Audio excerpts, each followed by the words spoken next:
मेरा नाम संजना देवी है ते मेरा रोल नंबर 2614 है ते मैं घूमना सा ग्रां दी रहने वाली हाँ ते मेरी टीचर प्रोफैसर गंगा शर्मा है ते मैं तुसें दी डोगरी दिवस दी मती मती मुबारक देना चाहनी हाँ ते मैं तुंदे सामने एक डोगरी सुहाग गाना चाहनी हाँ।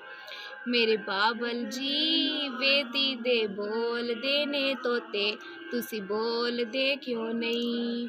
मेरे बाबल जी वेदी दे बोल देने तोते तुसी बोल दे क्यों नहीं। मेरे बाबल जी वेदी दे हेठ खड़ोई ते छम छम रोई। मेरे बाबल जी वेदी दे बोल देने तोते तुसी बोल दे क्यों नहीं।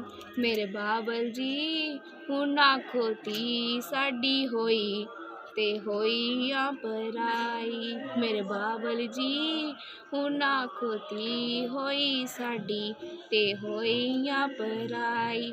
मेरे बाबल जी बेदी दे बोल देने तोते तुसी बोल दे क्यों नहीं।